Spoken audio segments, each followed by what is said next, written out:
Hi everyone, this is Jed Schlackman. For today's video I'll be speaking about singing bowls, and particularly playing singing bowls and the different mallets that could be used specifically when playing crystal singing bowls. Of course, there's crystal bowls and there are also the metal Tibetan bowls, and the mallets and the style of playing are a little bit different between those two basic types of bowls. For this video I'm just focusing on the crystal bowls, so we'll be looking at mallets that are used when playing those. Crystal bowls come in a variety of styles and sizes, so they're not all the same. Some of the crystal bowls are frosted, so the bowl that you'll see right here behind me right now, that white frosted colored one, that's one of the frosted bowls, and those bowls are made of quartz crystal, but the surface of the bowl has a kind of frosted, not so smooth texture, and that makes it actually a little bit easier to play than a perfectly smooth crystal bowl. The smooth surfaced ones, they're kind of more like glass if you look at the surface and how they appear, and so it's a little bit different in terms of the style of play between the frosted and the smooth surface quartz. The mallets that are used to play crystal bowls will usually have a surface that is either suede, so you'll have like a suede textured type of leather covering a central wooden core or some other material underneath that suede. And you'll also see that there are mallets which have like a rubber type tip or a rubber surface. There are also ones that use silicone for the surface, and we'll look at these different types of mallets and see how they are applied, how they're used, noticing which style or type of mallet would be best for which type of bowl, since, as I mentioned, the bowls can be different styles or different sizes. So a mallet that might be ideal for one type of bowl might not be the best mallet for playing a different bowl. So we can see that the surface of the mallet, the thickness or density of the mallet will play a factor in terms of how they connect with the surface of the bowl, with the friction that's created to generate the vibration. So I've gotten to talk a little bit now. Let's actually get into the practical part of experiencing the mallets and the bowls.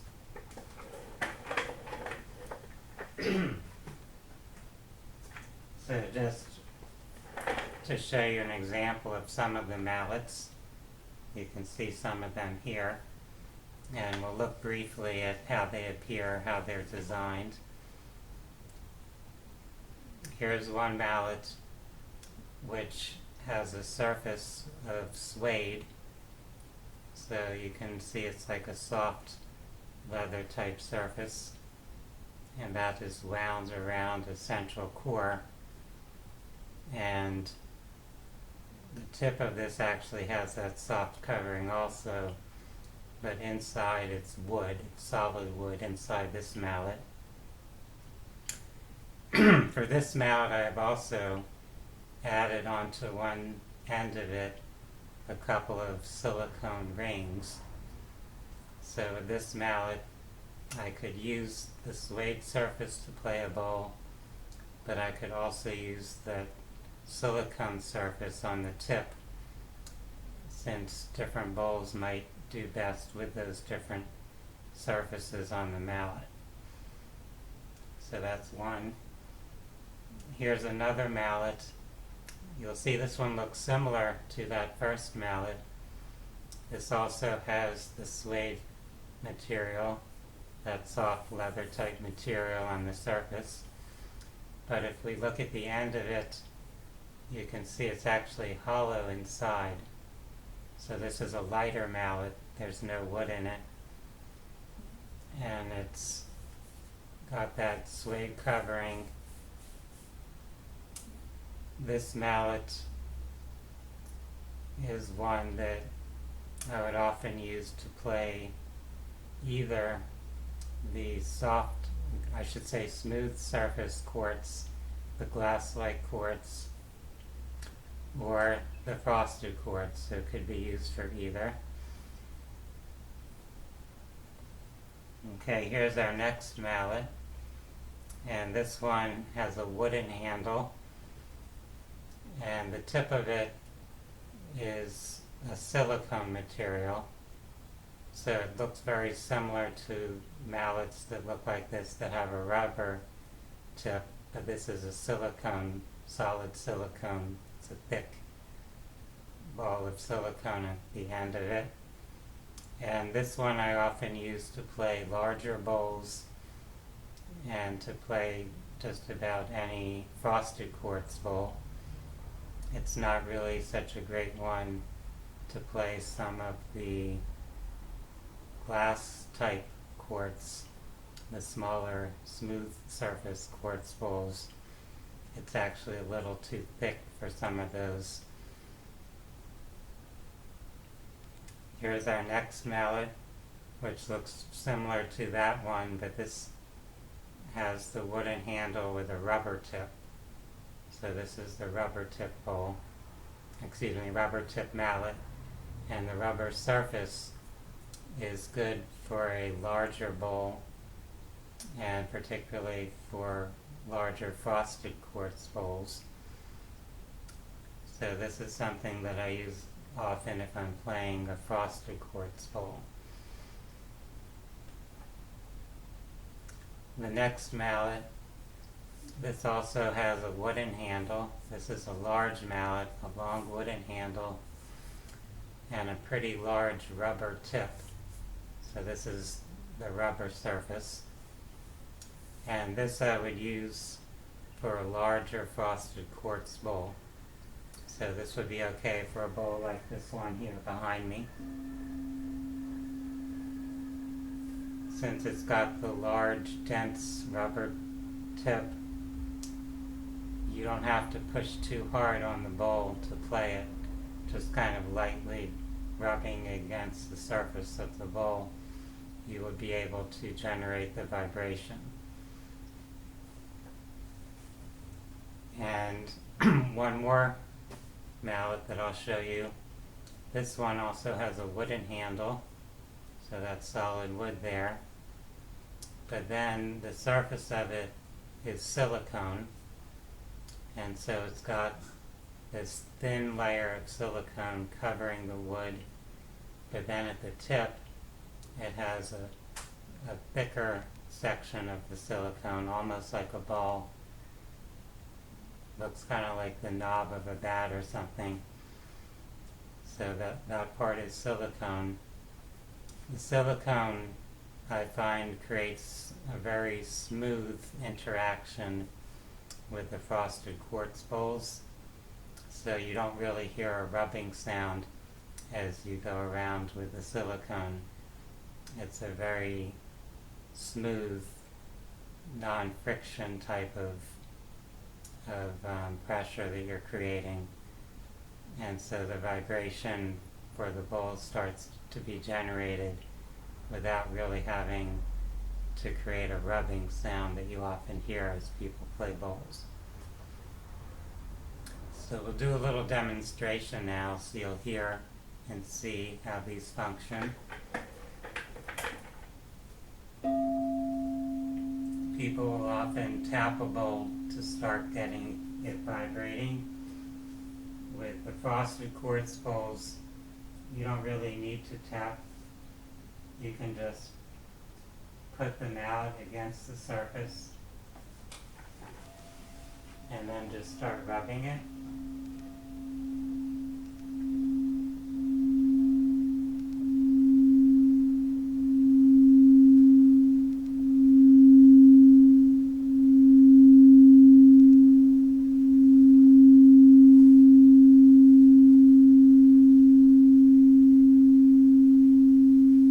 We'll do this again now with this other silicone tipped mallet.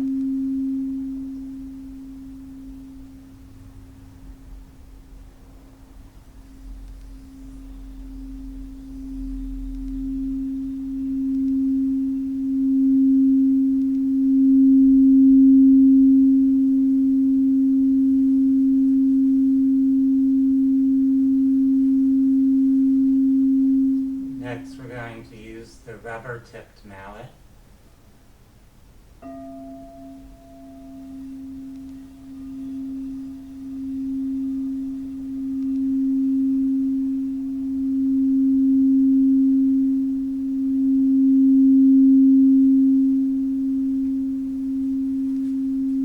As I'm playing the bowl, I'm being conscious of the amount of pressure I'm using and also the speed of how fast I'm going around the bowl.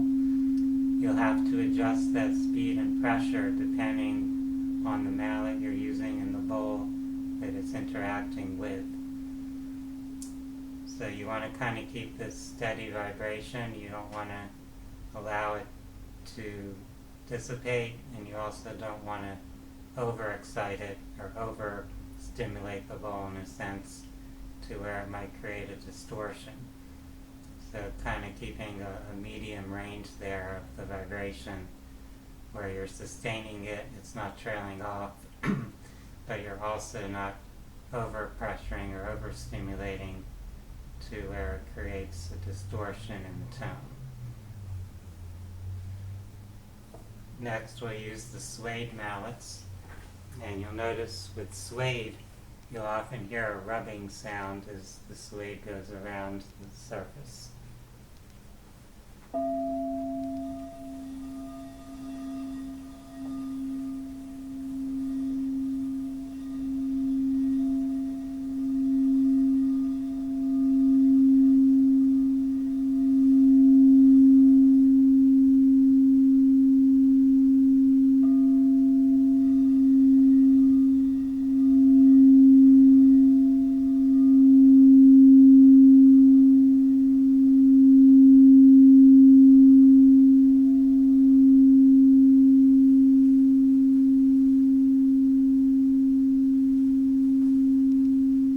Finally, the extra thick long mallet.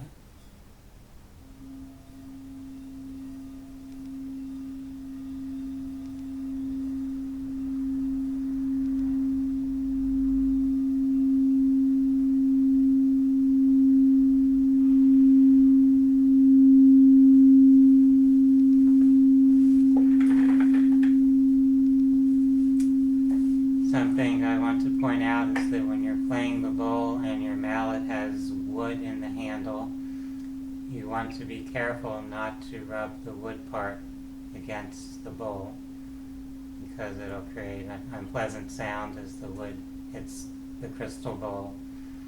And also you're going to make scratches or scuffed marks in that wood as it rubs against the crystal. So be mindful of that. You want to make sure it's only the rubber, suede, or silicone part that's rubbing against your crystal bowl. Now I just demonstrated this with the larger frosted quartz bowl. Next we're going to look at a smaller smooth quartz bowl and see how these mallets interact with that.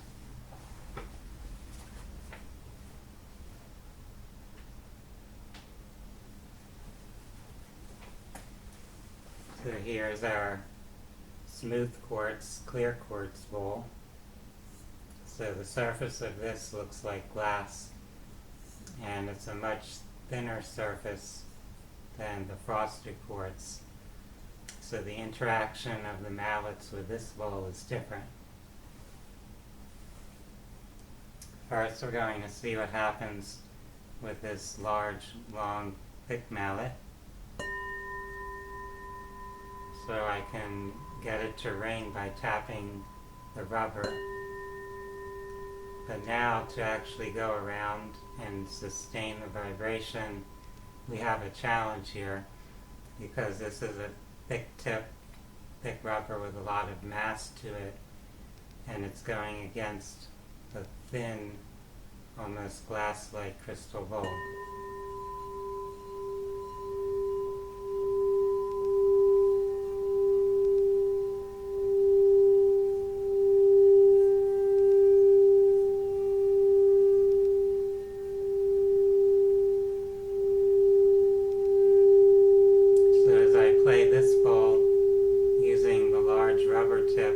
I'm using very little pressure. I'm barely putting any pressure against it.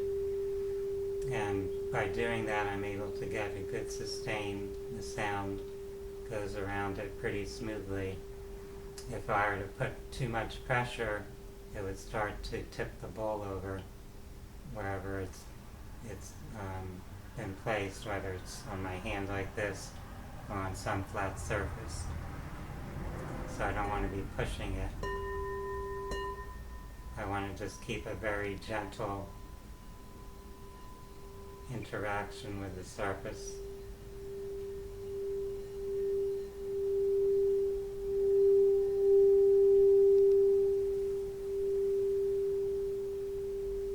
And it would be the same principle if I used the smaller rubber tip.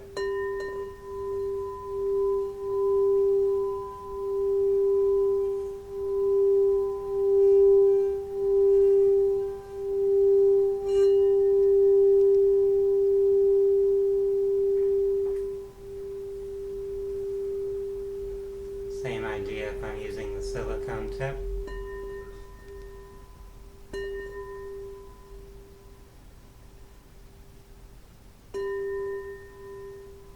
Now notice with the silicone tip it's actually difficult for me to sustain the sound. The reason being is that the silicone has a little softness to it, a little give to that texture versus the rubber, which is more solid in a sense. It's not going to have that give that the silicone does. So if I'm using the silicone tip, I would actually have to add more pressure. But if I did that, it would make it inclined for the bowl to start tipping over. So trying to play this bowl with this mallet is not going to work well, especially not holding it here in my hand.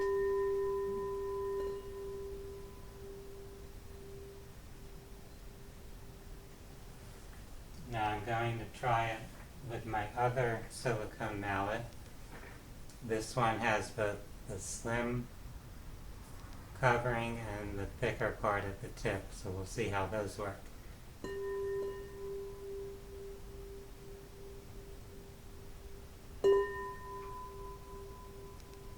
So you see the thin part didn't create much sustain.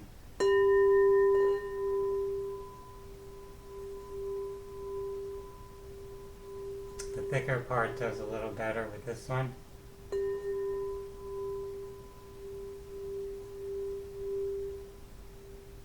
But even then it's hard to keep it going, to keep that sound sustaining. So the silicone is a little challenging to use on the smooth quartz surface here. Next we're going to try the suede.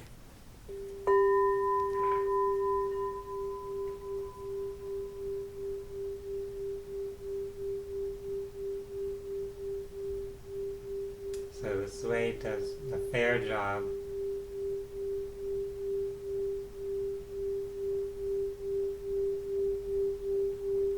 Now this is the hollow suede mallet.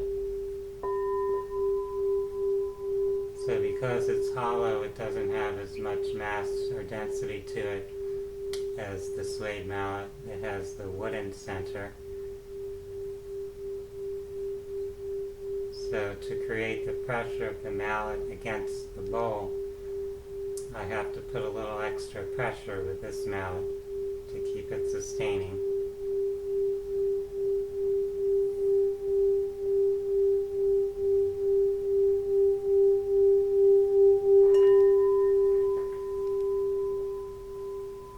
And last we'll use the suede mallet with the wooden center that's solid in the center.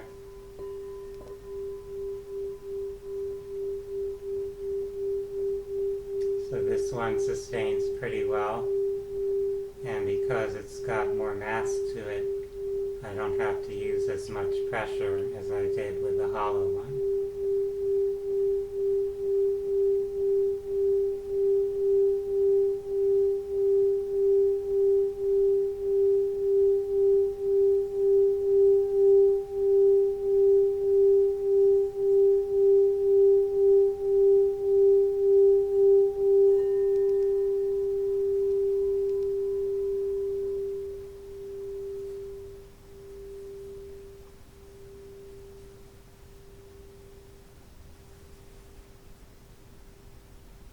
So this has been an introduction to working with playing crystal bowls using different types of mallets.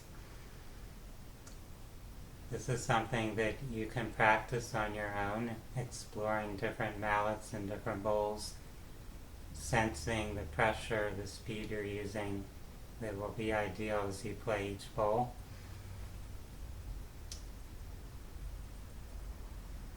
For those that are interested in learning more about bowls and sound healing, you can watch other videos I've made on these subjects.